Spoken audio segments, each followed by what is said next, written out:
To do list prepare ചെയ്യുക. ഓരോ ദിവസത്തേക്കും ഒരു ടു ഡു ലിസ്റ്റ് പ്രിപ്പയർ ചെയ്തിട്ട് അതിനനുസരിച്ച് കാര്യങ്ങൾ ചെയ്യാൻ ശ്രമിക്കുക. അതിനിടയിൽ ഇപ്പം ചെറിയ മാറ്റങ്ങളും കാര്യങ്ങളൊക്കെ ഉണ്ടെങ്കിൽ പോലും നമുക്കൊരു ദിവസം എണീക്കുന്ന സമയത്ത് ഒരു ഐഡിയ ഉണ്ടാവും, ഇന്ന കാര്യങ്ങളൊക്കെ ചെയ്തു തീർക്കാനുണ്ടെന്ന്. അപ്പോൾ നമ്മൾക്ക് ഇതേപോലെ നമ്മൾ ഈ ടു ഡു ലിസ്റ്റ് ചെയ്യുന്ന പോലെ തന്നെ ഒരു ഗോളും കൂടി സെറ്റ് ചെയ്തുകൊണ്ട് ആ ഹയർ ഗോളിലേക്ക് അല്ലെങ്കിൽ ഒരു 5 ഇയർ 10 ഇയർ ഗോളിലേക്ക് ഓരോ ദിവസത്തിനെയും നമ്മൾ ഡിവൈഡ് ചെയ്തിട്ട് ചെറിയ ചെറിയ ടാസ്കുകളായിട്ടിട്ട് ആ ഒരു ഹാബിറ്റ്സ് ക്രിയേറ്റ് ചെയ്ത് കൊണ്ടുവരാനൊക്കെ ഈ ടു ഡു ലിസ്റ്റ് ഹെൽപ്പ് ചെയ്യും. അതേപോലെ നമ്മൾക്ക് എന്തെങ്കിലും ചേഞ്ചുകൾ ഉണ്ടെങ്കിൽ പോലും ആ ഡേയിൽ എന്തെങ്കിലും ചേഞ്ചുകൾ അപ്രതീക്ഷിതമായിട്ട് ചില കാര്യങ്ങൾ വരുന്നുണ്ടെങ്കിൽ പോലും നമുക്ക് അതൊന്നും കൂടി ഓർഗനൈസ് ചെയ്ത് ചെയ്യാൻ പറ്റും. ഒരു സ്ഥലത്തേക്ക് നമ്മൾ പോകും, ആ സ്ഥലത്ത് നിന്ന് എന്തൊക്കെ കാര്യങ്ങൾ ചെയ്തു തീർക്കാനുണ്ട്, അല്ലെങ്കിൽ പെട്ടെന്ന് എന്തെങ്കിലും തോട്ട്സ് വരികയാണെങ്കിൽ അത് പെട്ടെന്ന് നോട്ട്സിൽ എഴുതി വെച്ച് കഴിഞ്ഞാൽ കുറച്ചും കൂടെ നമ്മളെ പല കാര്യങ്ങളും നമ്മുടെ പുതിയ പുതിയ ഐഡിയകളും അല്ലെങ്കിൽ ഇൻറ്റ്യൂഷൻസൊക്കെ വരുന്ന സമയത്ത് അത് ട്രാക്ക് ചെയ്യാനും അത് നോട്ട് ചെയ്തെടുത്തുകൊണ്ട് നമ്മൾക്ക് അടുത്ത ആക്ഷൻസ് എടുക്കാനൊക്കെ ഹെൽപ്പ് ചെയ്യുന്ന ഒരു പ്രോസസ്സാണ്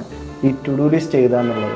ഞാൻ ശരിക്കും ചെയ്യുന്നത് ഫോണിലാണ് ടു ഡു ലിസ്റ്റ് ചെയ്താറ്. അപ്പോൾ എനിക്ക് ഏത് സമയത്തും അങ്ങോട്ടും ആൾട്രേഷൻസ് എന്തെങ്കിലും ചേഞ്ചുകൾ ഉണ്ടെങ്കിലൊക്കെ അത് വരുത്താൻ പറ്റാറുണ്ട്. അപ്പോൾ 8 വർഷത്തോളമായിട്ട് എഴുതുന്നത് കൊണ്ട് തന്നെ ലൈഫിൽ ഒരുപാട് ക്ലാരിറ്റി അല്ലെങ്കിൽ ഇമ്പ്രൂവ്മെൻറ്റ് കൊണ്ടുവരാൻ സാധിക്കുന്നുണ്ടെന്ന് ഇങ്ങനെ തോന്നിയതുകൊണ്ട് മറ്റുള്ളവർ കൂടി ഒന്ന് ഷെയർ ചെയ്താണ്. Thank you so much.